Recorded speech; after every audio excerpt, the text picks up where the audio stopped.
Hi everyone, it's Loza from the Bakingmadgymaddict. I am a huge sushi fan, so if you're ever going to take me out for dinner, take me out for sushi because I will absolutely demolish those wee plates of sushi. If you're anything like me and you love eating sushi too, then you're going to absolutely love this salmon bowl recipe coming up. Keep watching and let me know what you think.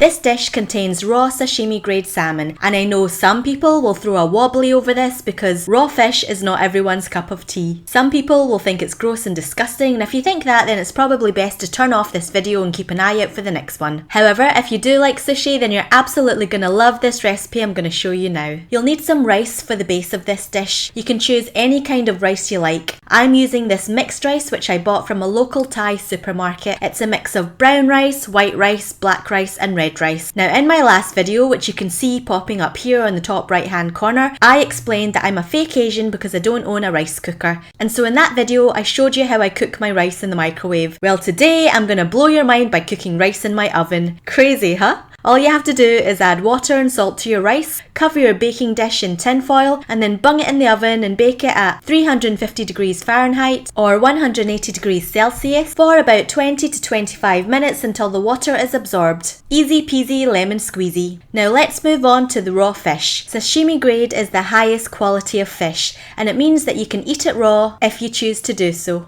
While the rice was cooking in the oven, I chop up my sashimi grade salmon fillet, which I bought from the seafood section at Paddy's Market here in Sydney, Australia. When shopping for fish that you can eat raw, obviously you need to really trust your supplier. The fish should not smell too fishy, and it should be a nice vibrant colour, a little bit like this guy here. Because it's highly perishable, I usually eat it the same day I buy it. Here I'm using sashimi grade salmon, but sashimi grade tuna is another good option too. I chop up my salmon into little wee cubes like this. I then gather the rest of my ingredients, which include some finely diced red onions, some toasted sesame seeds, some chopped up cherry tomatoes, some chopped up green onions, and the salmon dressing. Toasting the sesame seeds is super easy. I just take some sesame seeds, shake them into a hot dry non-stick pan, and stir them around for a bit until they turn nice and golden like this. Toasting the sesame seeds before sprinkling them onto your dish really helps to release the flavour. Then all you have to do is mix together the salmon, the red onions, the crispy green onions, the sweet cherry tomatoes and the salmon dressing. For the salmon dressing, you've got a few options. Adding soy sauce and sesame oil is a simple, delicious idea.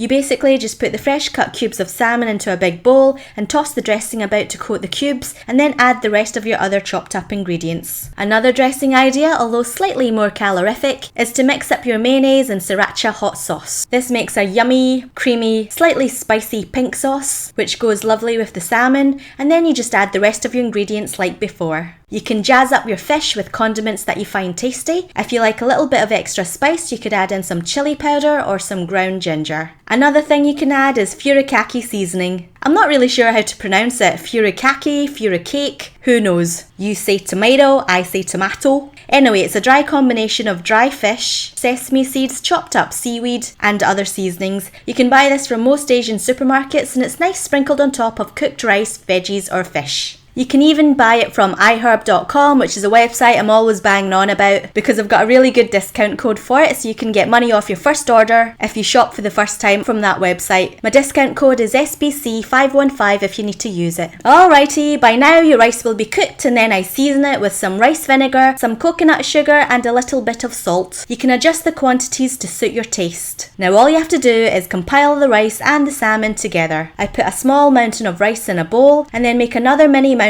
of salmon right next to it. It also looks pretty to put the salmon right on top of the rice too. Next, add your finishing touches and sprinkle garnishes to tickle the dish up a bit and make it look even more appetising. And then it's time to eat. This is an insanely delicious meal, and I love the combination of the flavours and the taste of the warm rice and the cold salmon chunks. It just complements it so nicely, kind of like a yin and yang type idea. It's pretty much like sushi in a bowl. It's comforting, healthy, and it's actually one of my favourite things to make at home for dinner. I guess it's similar to a Hawaiian poke dish or fish carpaccio or fish tartare. or a Japanese sashimi rice bowl. But it's so easy to make and super delicious, and if you're a sucker for raw fish like me, then I guarantee you will absolutely love it. So check out my Facebook page and Instagram if you would like to get to know me better, and if you like salads, check out my previous video which shows some salad prep ideas and an amazing chocolate fudge recipe. Okay friends, take care. Until next time, Baking Mad Gym Addict out.